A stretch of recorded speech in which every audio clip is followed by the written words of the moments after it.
Hey, what up everybody? This is Stevie Breach coming to you with WWE Payback 2015 full show preview. We're going to be talking about everything WWE tonight.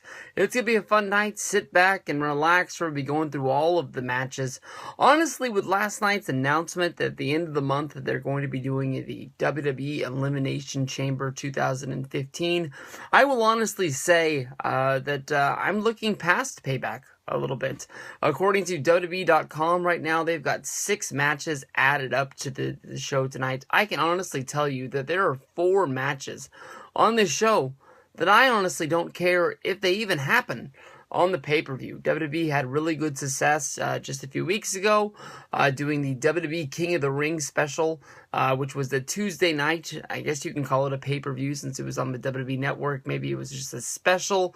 Of course, King Barrett, beating Adrian Neville in the finals to become the new WWE King of the Ring. I thought that was a good, fun show, and really good to see that WWE is going out of its way to give more to its subscribers, showing that this is a must-have thing. If you're a wrestling fan, you have to have the network. You have to be able to set time apart. But right now we're going to be focusing on Payback. Honestly, when you look at this show, you've got 6 matches. 5 of them are going to be on the pay-per-view. 1 of them are going to be on the pre-show. By looking at this, I don't see a Divas match. I would think that they're going to be doing some sort of Divas match, maybe having Nikki go up against Naomi in a one-on-one match. Maybe they're going to be trying to focus on Tamina. Maybe they'll do Nikki and Brie against Tamina and Naomi. That match hasn't been added yet, but that's about the only thing I think they would add. I didn't look at the SmackDown spoilers from tonight, but I did ask on Twitter if anybody had read them and saw that there was any matches, but it looks like what they're going to be going in with is, of course, your kickoff match, your Mega Powers going up against the Ascension, King Barrett going up against Neville, Dolph Ziggler going up against Sheamus, 2 out of 3 falls, New Day going up against Kid and Cesaro. Of course, that's going to be 2 out of 3 falls. The I Quit match between John Cena and Rusev, and then, of course, your Fatal 4-Way involving The Shield and Randy Orton is going to be your main event. I honestly can say, like I said, there's 4 matches on this show that I just really don't care about. I knew that, once WWE really started focusing in on these live specials, instead of calling them pay-per-views, the shows like Paybacks, the shows like Battleground, the ones that aren't, your big ones, your Royal Rumbles, your WrestleManias, your SummerSlams, all the other shows were just sort of going to be lacking. Easily, you can look at this and say this is the special Monday Night Raw that just happens to be having its place on a Sunday.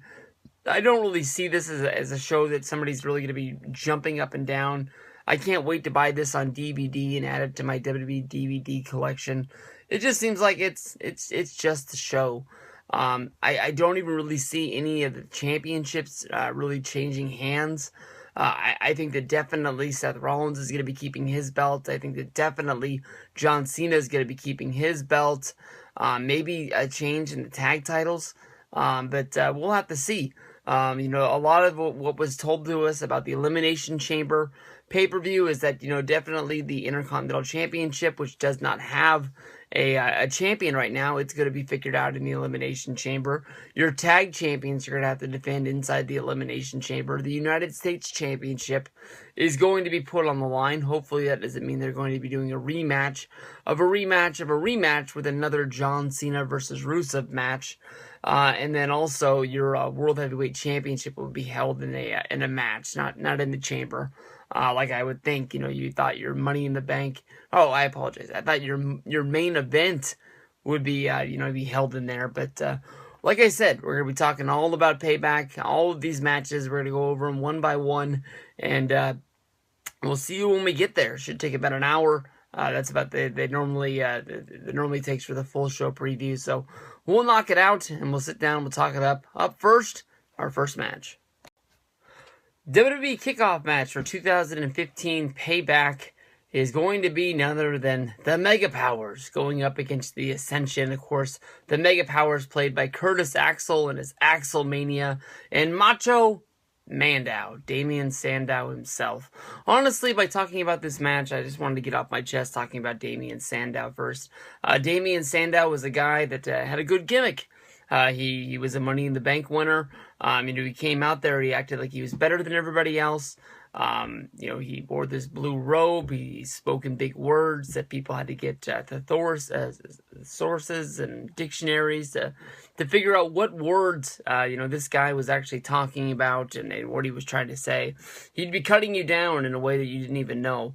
Honestly, I like the Damien Sandow character. I liked his pink tights.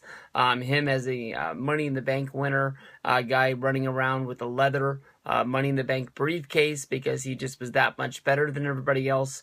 Seemed to really work for me. He cashed in on Monday Night Raw against John Cena. Had a hell of a match. I mean, honestly, if he came out right now as a part of the United States Open Challenge on Monday Night Raw and had a match against John Cena, and it would have been the same match that he had for that Money in the Bank cash-in, I think a lot of people would have thought that that was a damn good match and that Damien Sandow needed to be pushed onto the next thing. Once he lost his Money in the Bank briefcase, Damien Sandow went on like months without winning a match and just got put to the back barrel.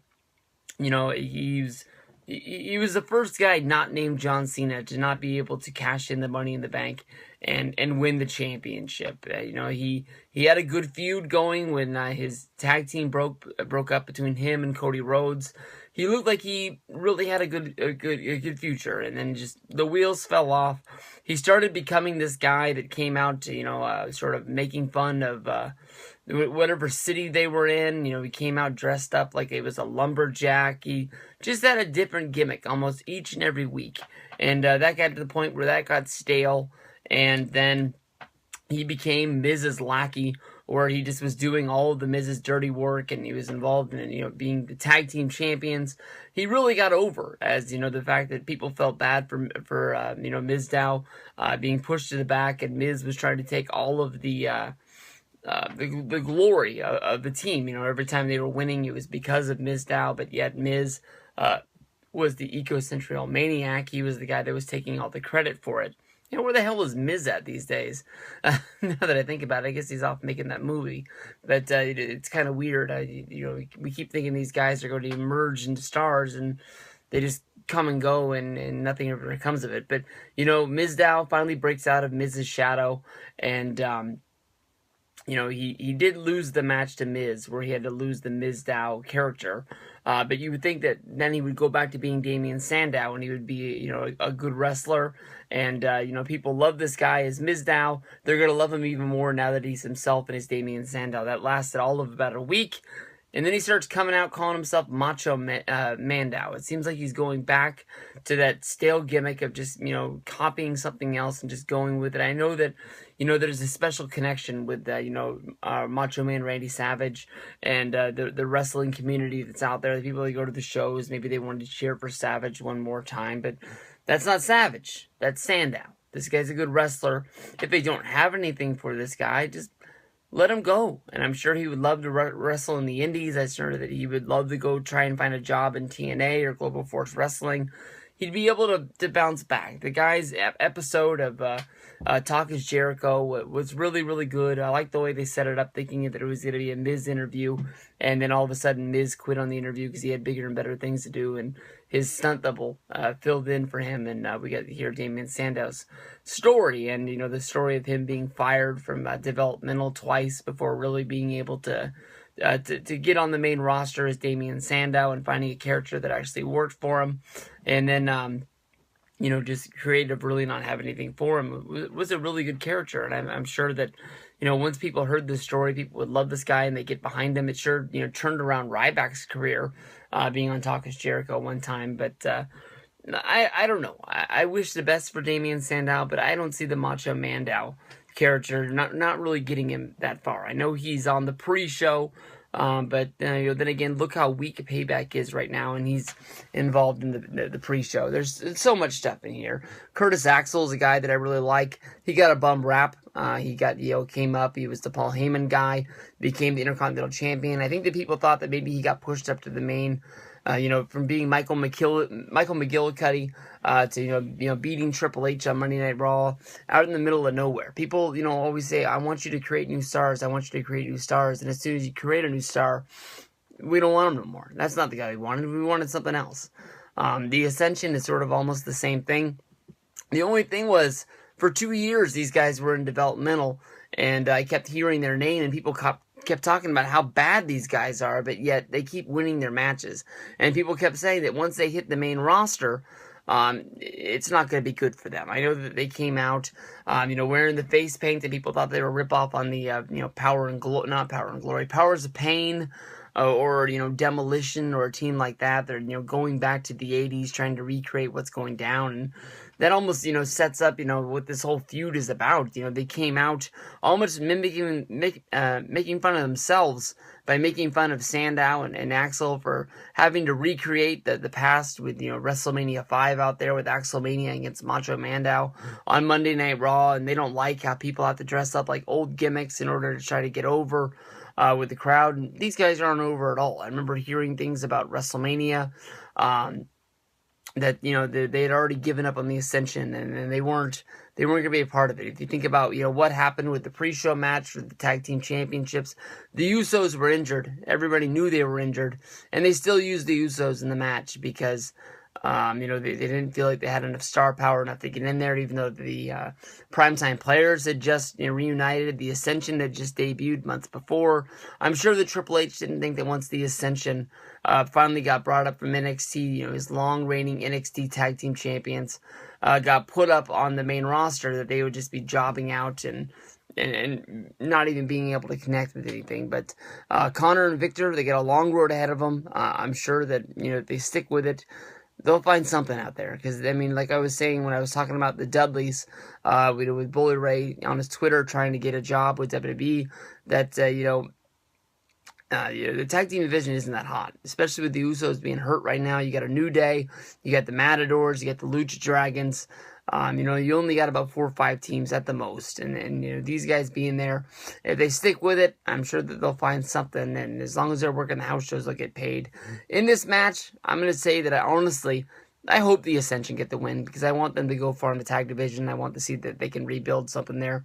I know that back at the Royal Rumble they had a match and they beat the New Age Outlaws, so they at least got a win on pay-per-view before. But Sandow and Axel, I wish them the best. I just don't want to throw everything away with the tag team division and the Ascension.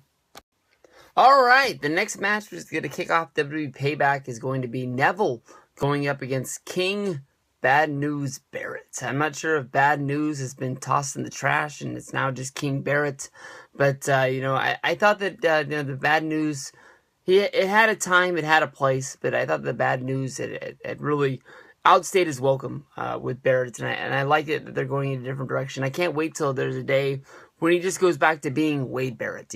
I've always thought that this guy, had all of the uprising coming his way. I thought that he was really going to be a big star in WWE. If you think about what happened with the Nexus, and then once he lost control of the Nexus, and then he was shipped over to SmackDown and immediately started another group named the Core, I thought they were really going to get behind him. But you can really think that right then is when it really just started to drag out. He became a guy that won 1 week, lost another. He's held the Intercontinental Championship, I think, like 5 times. He lost his last one due to injury. And who knows what would have happened. If he would have gone through with the plans at Extreme Rules, I think that they had plans for Barrett to beat Bryan and get that championship back. I'm not 100% sure, because it doesn't really make sense how, out of the middle of nowhere, during Extreme Rules, they call out, hey, we're going to have a King of the Ring tournament on Tuesday. And, Barrett ends up being the guy to go on and win it. I think that they probably thought this guy would be wearing the Intercontinental Championship right now. And this would probably be the best way to go through with it. But Barrett versus Neville have built themselves up a pretty good little rivalry ever since Neville's debut in WWE. Of course, if you go back to Extreme Rules, it was Neville filling in for Daniel Bryan to give Wade Barrett a match. They ended up moving the match to the pre-show since there was no real build to it. But Neville, it came in at full steam, beating a lot of guys, having a lot of good matches on Monday Night Raw and SmackDown. It seems that they're giving this guy a lot of TV exposure right now because they're really trying to get this guy over. He was the NXT champion. He had a good long reign. He had a lot of good matches. He had a lot of good feuds. And was the guy that they were really building on to bring a bright future. I'll always remember that when Neville debuted at the Raw after WrestleMania, one of my friends that I work with, Archie, that came with me on the trip, he went to WrestleMania and Raw with us. I leaned over and I pointed and I see that guy right there, Neville, do you know who he is? And he said, yeah, because he had just got the network and he'd been watching NXT. I said, that guy right there, my friends right here, Ravi and Miguel, have honestly been telling me about Neville for probably at least the last 5 years. I've heard about this guy as wrestling as Pac. I honestly can say that I only went on my way to watch him wrestle a couple of matches, but you can tell this guy has a lot of talent and he's going to be really, really good. He's a part of that, NXT group of guys that's really supposed to change the business and be the future of the WWE. And I can tell every time he goes out there, this guy's going to have a great match. Wade Barrett, I'm not giving up on this guy, but I can tell that this guy's going to have a great career as well. You go back to the King of the Ring. It looked like Neville was going to be able to win that match, and out of the middle of nowhere, Wade Barrett was able to hit him with that bullhammer elbow. That Wade Barrett didn't want to lose to Neville again twice in a row after losing to him on the Extreme Rules pre-show. And since then, they've been sort of linking up with Sheamus and Dolph Ziggler. We've seen these guys involved in some tag teams, pretty much Ziggler and Neville being called the underdogs, going up against Sheamus and Barrett. It's been the SmackDown feud that's been going on right now. But in this match, honestly, I'm going to pick Neville to get the win again. I think that they're just sort of going with 50-50 back and forth booking right now. Neville got the win at Extreme Rules. Barrett got the win, the King of the Ring. I think that Neville is going to be able to pick up the win here. It's not like the King gimmick is actually going to be chaining places back and forth. It's not like it was really back in the 80s. And, if you beat the guy, you actually get to become the king of the WWE. I think that the gimmick is going to be sticking with Barrett until they have something else, or they just get sick and tired of it, or maybe they lose the scepter or the robe or something like that. We'll have to see what goes down, but this should be a good match. I got faith in both of these guys, and we'll see what happens in this one. Hey, what up everybody? This is Stevie Breach coming to you here. This is breaking news as of this morning. I'll add this into my full show preview, but I knocked out all the videos last night, and I knew that more than likely they were going to add a Divas match, but I thought maybe they had sort of scrapped the idea of the Ryback versus Bray Wyatt match, seeing how just it seemed like nobody honestly really cared about it. Now, I don't know, man. Ryback, if you go back to around Survivor Series, when he made his return, he came back and he joined the Authority and then turned on the Authority and teamed up with Team Cena. Ryback was over. He seemed like he was right back where he was a few years ago when he was really going strong as a babyface, when he did the fill-in for John Cena, wrestled CM Punk at the Hell in a Cell pay-per-view. That was the end of his undefeated streak. But honestly, I thought that they would have kept, booking him strong. He would have been a nice, babyface to have backup, to always have sort of there as a guy that all the heels didn't really want to fuck with because this guy was big and this guy was bad. Then I think it all went south for Ryback around WrestleMania 29 when he lost his match to Mark Henry. From there, it just plummeted down. Of course, he had the main event against John Cena, but I think the writing was already on the wall that it wasn't so much that they had given up on the guy, they just didn't have any more ideas for what they were going to do with him. But the crowd loves Ryback. When CM Punk really put this guy through the ringer, and Ryback was able to tell his side of the story, and he went on the Chris Jericho podcast, and he told this story about reading his book, The Secret, not his book, but the book, The Secret, that was given to him by Luke Gallows, and that really gave him a new, way of life. He came back, and the crowd was really with this guy 100%. Ryback, always has his own fan section of fans cheering for this guy in his corner. I'm not really sure if I want to see this guy be WWE champion, but I like seeing this guy on television. I like seeing him fuck some guys up. Now, Bray Wyatt is a guy that's been a lost cause for a long time. I was listening to the Wrestling Observer yesterday, and they were talking about the reason why fans don't really care about Bray Wyatt is the fact that fans know that there's going to come a time when Bray Wyatt turns babyface. Fans want Bray Wyatt to turn babyface. So this ongoing, WWE pushing this guy as a heel just makes it to the point where the fans are just like, I'll care about this guy once he turns. Until that point, he's just going through a lot of things. He's just wasting a lot of time. Bray, he had the big match against The Undertaker at WrestleMania. I don't want to take anything away from that. I'm sure it was a milestone in his career to wrestle. It was a match that honestly I didn't care about. It was probably the one match on the card that I cared the least about more than anything else.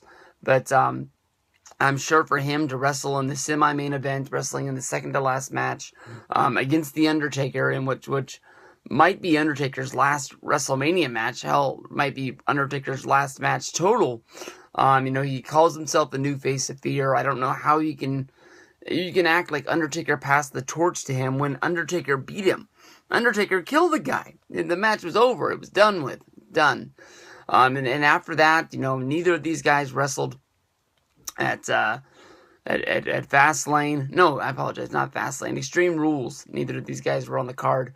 But Bray Wyatt was running his mouth for well over a month now about this new guy that he was going to attack. And before Extreme Rules, Bray Wyatt was talking about his next opponent was going to be a guy that was a false idol. He was a guy that was going to have big muscles, and he was going to take down one of these WWE muscle freaks.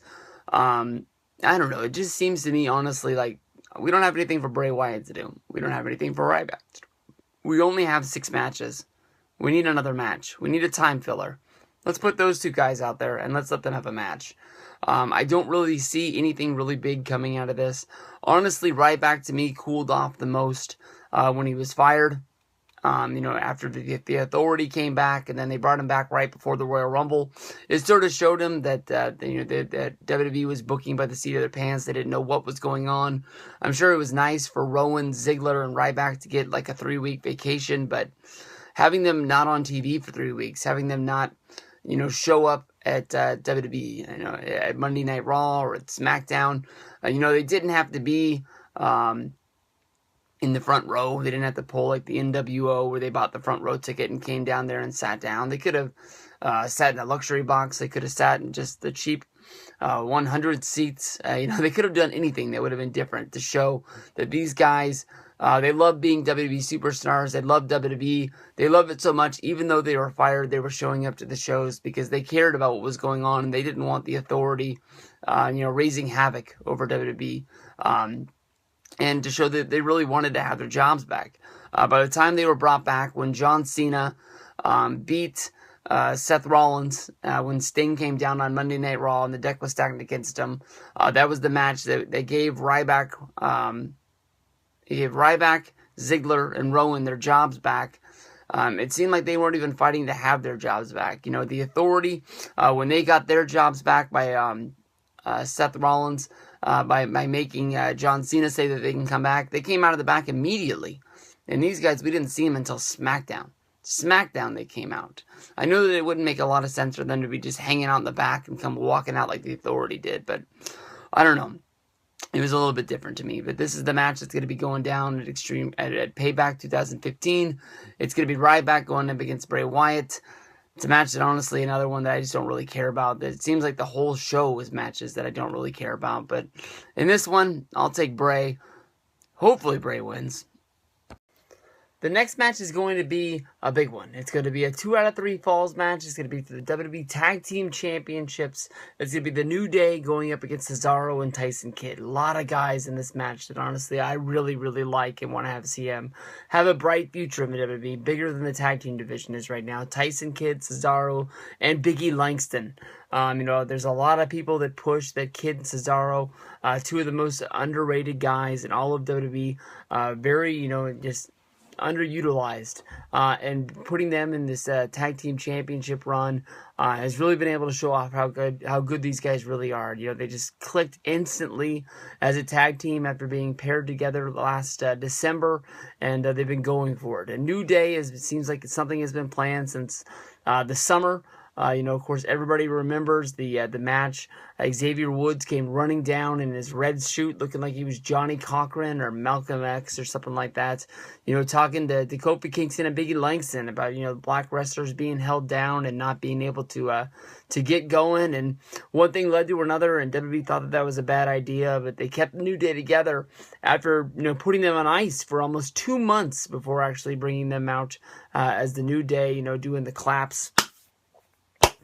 And it just never really worked. I think people really thought this was going to be the new Nation of Domination, and ended up being, I have no clue what this ended up being. But 3 guys that have a whole lot of talent that really seem like they don't really care just as long as they're having a good time. Xavier Woods is coming off being featured on the E60 series. He's got a whole big spotlight on him, people coming over to watch him.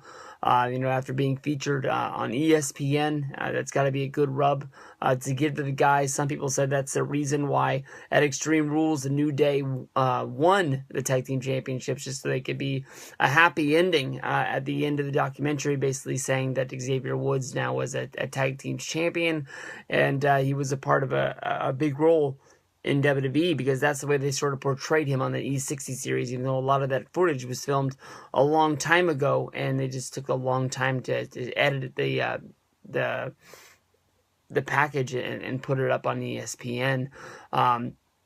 You know, the whole thing got started with the New Day's heel turn on Monday Night Raw during their number 1 contenders match against the Lucha Dragon. You know, basically Xavier Woods was on the outside, and he was holding one of the Lucha Dragon's legs, so that way they couldn't answer the call of the 10 count, and they lost via count out to a New Day. A New Day moved on, becoming the number 1 contenders. They're shocking the world, really, by beating Kid and Cesaro when Biggie Langston was able to get the pin. And of course, they had the big-time celebration, and they really haven't stopped celebrating ever since winning the championships. You know, they go to SmackDown, where Kid and Cesaro were able to say that they wanted their rematch, and during that match, it seemed that Kid and Cesaro were rolling on all cylinders, and during that match, Xavier Woods jumped up into the ring, causing a disqualification. After the match was over, we got to see the real, flat-out heel turn from a New Day by throwing Tyson Kidd shoulder first into the ring post, knocking him out, and then Cesaro had to take on a New Day 3-1. With the New Day coming out, basically just putting the beat down on them. Now, the New Day, they're heelish, but they're not really, they're just full-on heels. Kid and Cesaro were heels, now they're baby faces. The whole tag team division is just turned upside down. It doesn't really make a whole lot of sense of what's going down with these guys. But in this match, I'm praying that Kid and Cesaro are able to get their championships back. It's after the E60 series. The championships are going to be held up 2 weeks later inside the Elimination Chamber. That's going to be fun in its own. Are they going to be shoving guys inside of the pods, or is it just going to be 3 teams with 6 guys? I remember last year when they did the 6-man, basically with the Shield going up against the Wyatt family. Of course, this was the first time that these guys were going to go at it. And, a lot of people thought that was match of the year last year. But I was thinking, because there were 6 guys, would they find a way to use the Elimination Chamber and treat it a lot like a War Games would be? Is it going to be 3 teams, and you're going to have a guy in each pod, and then 2 guys start the match, and then do elimination style rules, since this is the Elimination Chamber, and find out who the last standing team would be? Or you gotta do 6 teams where you have 2 guys slammed in each pod, waiting for their time to enter into the ring. I think that's they're gonna have to figure out over the next 2 days. do they want to elevate that many tag teams to get in there? But I'm looking forward to that more than I'm looking forward to this. This is 2 out of 3 falls. I do remember the rumor of basically saying that Natalya was going to be a part of this match to equal things out. Maybe she'll be added on SmackDown, or maybe she'll be added, at the last minute during the pre-show in order to, even out the odds. Because Xavier Woods, even though he's not, part of the team wrestling in the ring, as the third member of the New Day, he's been poking his nose into the match and, causing disqualifications and things like that. So, even at Extreme Rules, we saw Natalya knock out Xavier Woods. So maybe we'll see her actually get into the ring and actually get physical during this match. But I've heard a lot of negative things. People saying about Lucha Underground with the guys versus girls. And, maybe WWE doesn't want to go down that road. So we'll see what goes down with this. My pick is going to be Kid and Cesaro. Really hope they get the titles back. Really, great talents. And they need to be handled well. Alright, and the next match is going to be Dolph Ziggler going up against Sheamus at WWE Payback 2014. This is one of the matches that honestly on this show have me just banging my head against the wall. This is the match that I really honestly do not care about at all. We saw this at Extreme Rules. I know that every match at Extreme Rules had to have some sort of a stipulation involved, but these guys wrestled in a Kiss My Arse match that had no payoff at all. In this match between Sheamus and Ziggler, we saw Dolph Ziggler get the surprise victory after getting his ass kicked for most of the match by rolling up, and grabbing a little bit of a tights on Sheamus, getting the 1, 2, 3. And after the match was over, it looked like Sheamus was going to pony up and pay off the bet. And after all, it was his stipulation that he came up with. And at the last second, instead of kissing Dolph Ziggler's ass, he gave him a nut shot. Boom! Right there. Low blow, laying him out. Dolph Ziggler down on the ground. Of course, from there, Sheamus gave him the huge brogue kick. Kick him in the next week, knocking the kid out. Picked him up off the mat, rubbed his face on his own ass, and, he got the benefit of almost getting the victory, even though he lost the match. Since then, we've had Ziggler coming out, trying to regain, his, I guess you can say the respect that people would have lost for the guy for, basically being low-blowed and being knocked out. And, you never look cool having your face rubbed on somebody else's ass, no matter how much money you're making. So, Ziggler has been looking to somehow, get payback. It's Payback, WWE Payback 2015. I didn't even plan that out. But basically, these guys cost each other the King of the Ring tournament. They both moved on. They winning their Monday Night Raw. No, they didn't. No, they didn't. And I apologize. I'm screwing this up because it was Sheamus coming out, making sure that he lost Dolph Ziggler in the first round. Dolph Ziggler ended up losing to Wade Barrett. So then on the next night, during Sheamus's match, I guess that match would have been against Neville. Ziggler came out to distract Sheamus, and then from there, both of those matches set up this match at Payback, and now we're going to see what's going down. Now, there is no Kiss My Arse stipulation. There is no stipulation. This match is all about just basically pride, about who's going to be the better wrestler, who's going to be the bigger guy, who's going to be able to win this one. Honestly, in my mind, the Sheamus that we saw on Monday Night Raw this week, the one that just killed Dolph Ziggler with a huge brogue kick and, are we entertained? It seemed like that's the guy that I want to see in WWE. Now, he looked a lot like Conor McGregor. If he were to ditch the damn ties coming off his face. No more cornrow beard. But the way that he had his hair, instead of being in the mohawk, but it being slicked back, he looked like Billy Badass in my mind, and that sort of made me want to cheer for Sheamus just a little bit here. I've always liked Ziggler, don't get me wrong, I always will, he always has really, really good matches, but I think that Sheamus made it a way that I finally could get behind him and really sort of, like this guy as well. Conor McGregor being one of my favorite UFC guys, he does have one of the toughest fights he's going to have in his whole career. Some people say that he used his mouth to get to the main event to fight Aldo, but we'll have to see. That's another time, another place with the UFC video coming up. But hopefully Conor can get that done. And some people draw comparisons. They've even tweeted each other back and forth between Sheamus and McGregor to see, who is bigger and who is badder. But at the pay-per-view at WWE Payback 2015, honestly, in my mind, I'm going to pick Sheamus to get the win. I want to see him just kill Ziggler and be able to move on and see where we go from here. I thought that the reason why they were building Sheamus up was to get him into the Intercontinental Championship run. Hell, even both of these guys in 2 weeks, they could be added into the Elimination Chamber for the Intercontinental Championship anyways. But, I think that Sheamus getting the win is probably going to be better for WWE in the long run.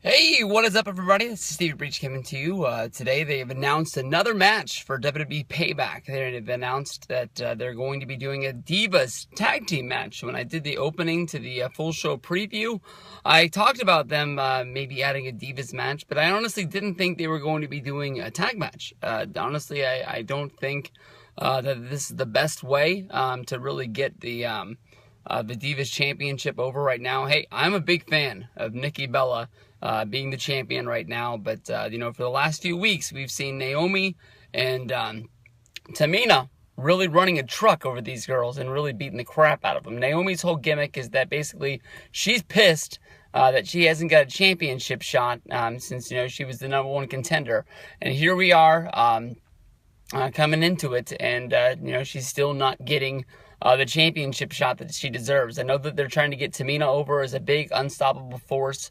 I know she's not going to be like China or something like that, but this chick's built like a brick wall. She seems like she's twice as big as everybody else in the Divas locker room right now, and they need somebody to stand up to her. What doesn't make sense to me is that sooner than later we're going to be having the return of Paige. As of right now, Paige was at Monday Night Raw on Monday but was not used on the show. Her and Miz will be making their returns after being out making their Christmas movie that'll be released later this year in November or December. And Paige needs to be looked at as basically as if she is the John Cena or the Hulk Hogan of the Divas division.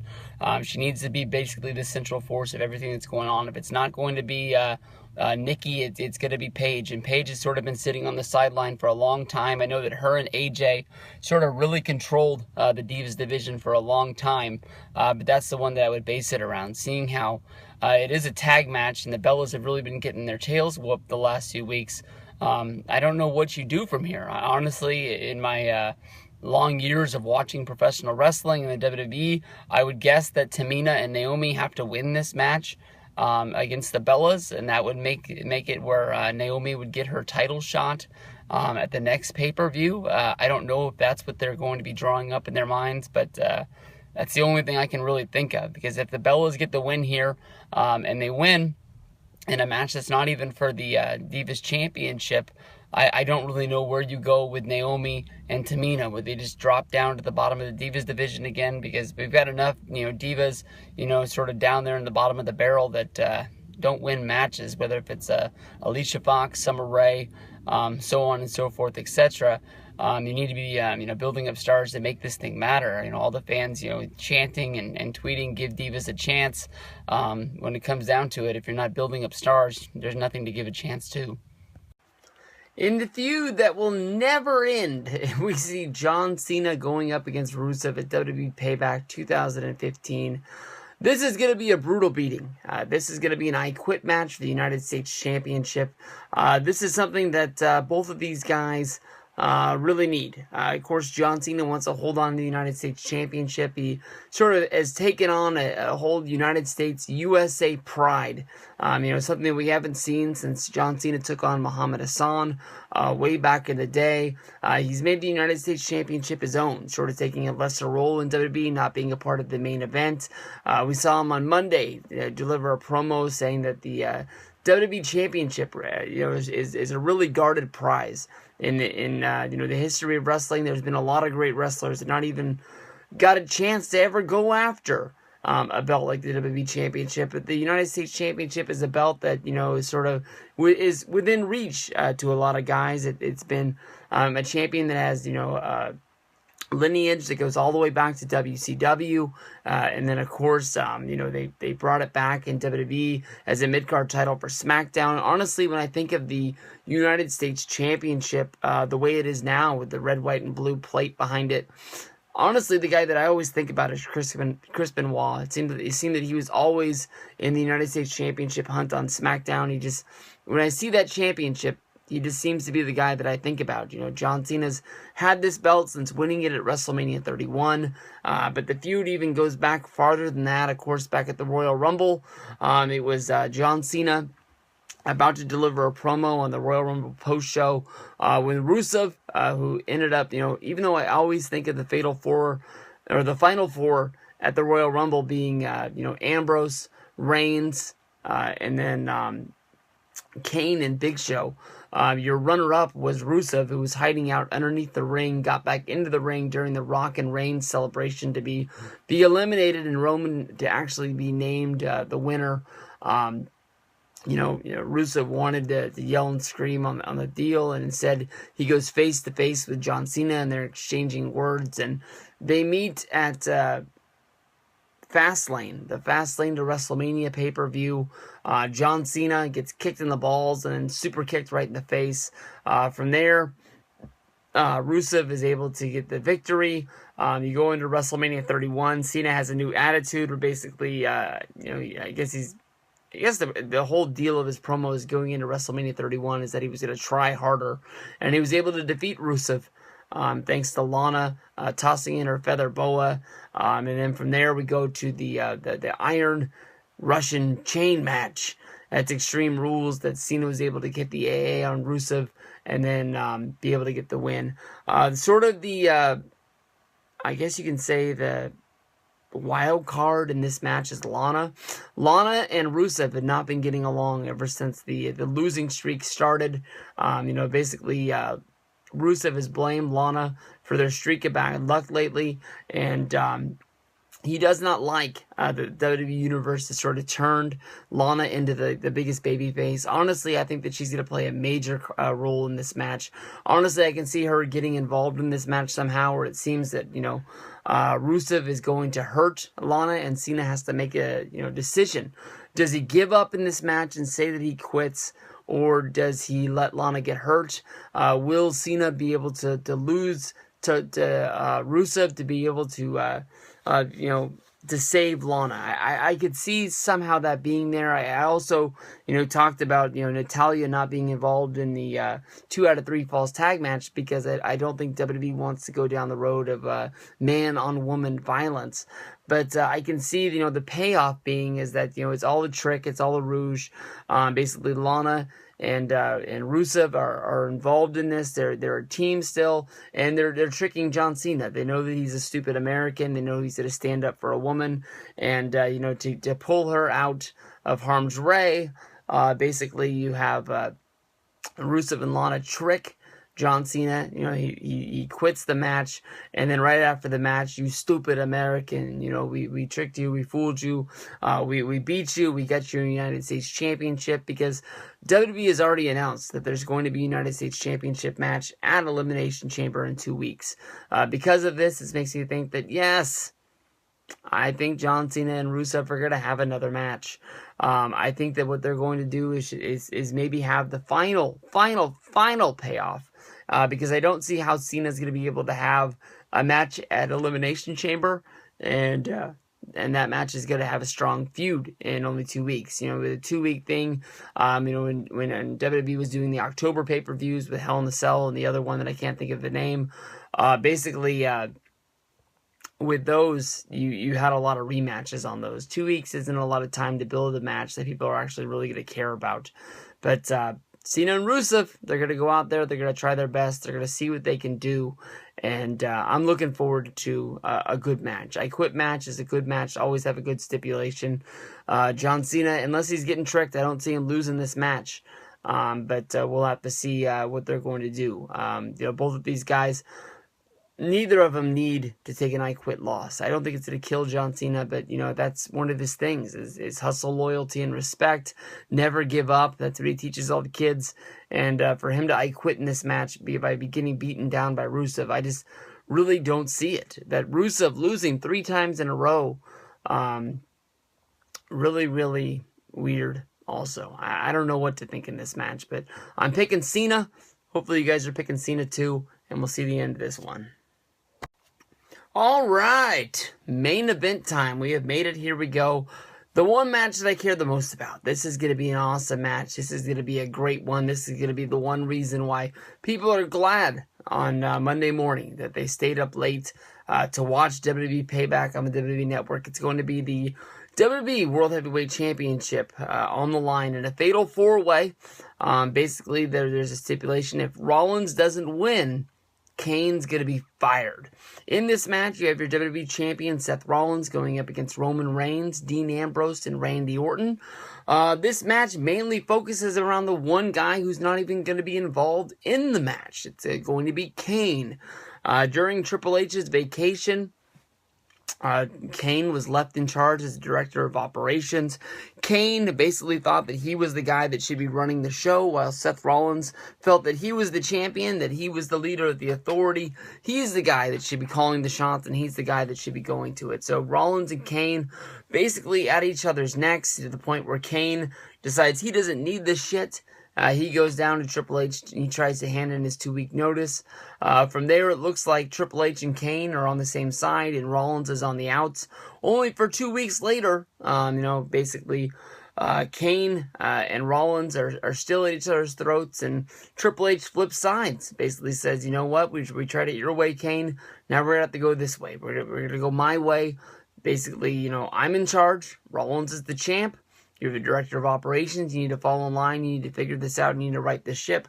And if Rollins doesn't walk out of Payback with that championship, we're not going to need you as director of operations anymore. From there, I don't know what that stipulation means. Does Kane go back to being the big redheaded freak where he's wrestling in the mask and he just seems to be another guy that's on the card?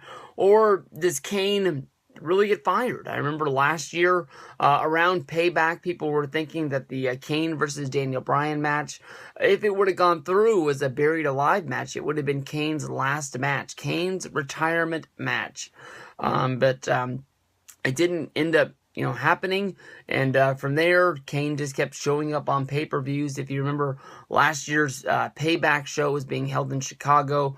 Kevin O'Kevin, he makes videos here on YouTube. I'm sure everybody's seen this video. It's got 6 billion views. He, got to take a backstage tour and actually filmed it. There they were at Payback. He didn't have a match because Daniel Bryan was hurt. Kane just reading the newspaper at ringside as everybody else is going through their day, trying to work out the last kinks in their matches. Always something that I remember more than anything out of that video. But everyone in this match has a reason to hate Seth Rollins. Dean Ambrose, easy one. Roman Reigns, easy one. All 3 members of the Shield being involved in this match. It was Seth Rollins who took a step back last year. I believe it was the night after Payback too, and crumpled the Shield. He took a chair, hit it right into Roman Reigns' back, and as Dean Ambrose was reacting to what was going on, basically saying, "Oh my God," Seth Rollins came running up and hit the guy with a curb stomp, and he was down.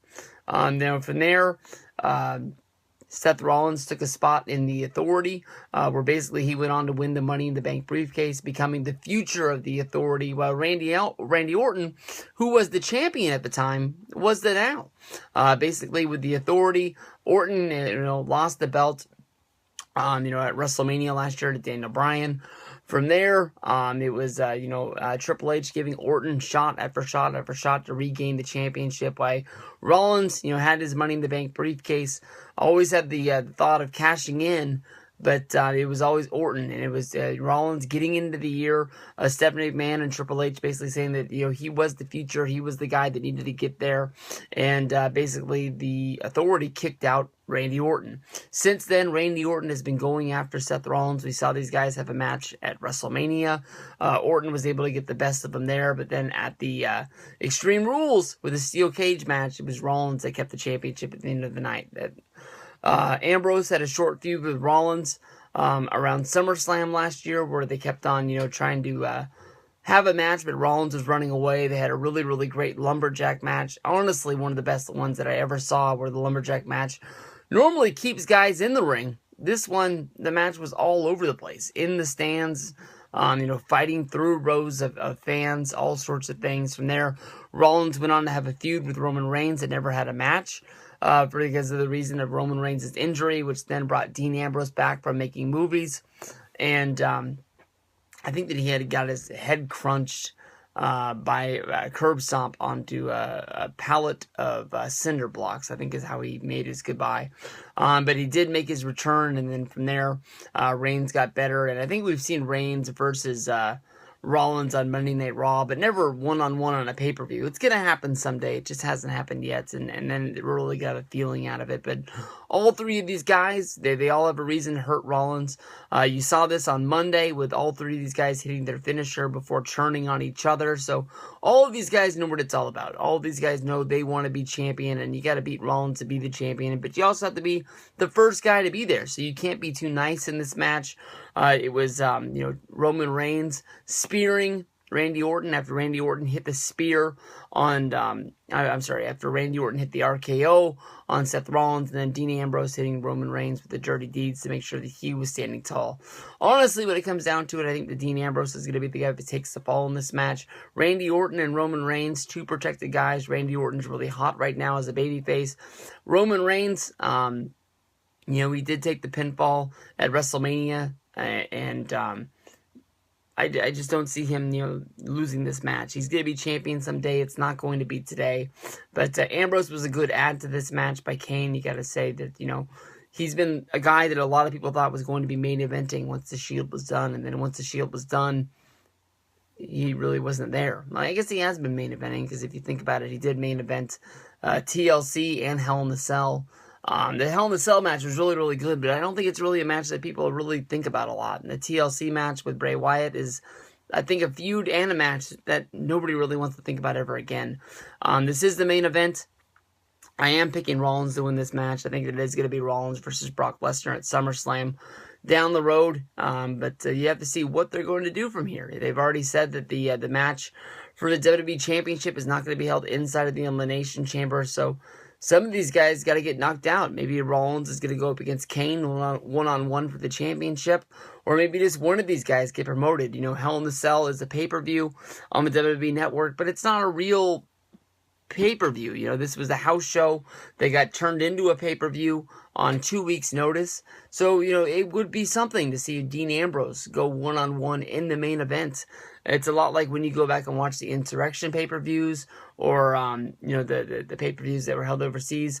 A lot of those, weren't even the main feuds that were going down on television. It just happened to be somebody that they felt like promoting and putting in the main event to have a good match for those. So we'll have to see what goes down. Honestly, I think that this is a pay-per-view that's not looking spectacular. I mean, now that I'm talked about this, there wasn't anything that really jumped up off the page. I'm more excited for Extreme Rules than I'm more excited for Elimination Chamber more than anything else. So we'll see what happens with this one, and we'll put the pieces together. Of course, we'll be talking all about this on the Stevie Breach channel. Once Payback is in the books, we'll be doing the Payback reviews. We'll be doing the Payback live, I guess you can say live coverage. And we'll be seeing what happens from here. See if Kane keeps his job. See if Rollins keeps his title. Cena and Rusev. Hopefully it's the last one. We'll see from here. Peace out, everybody.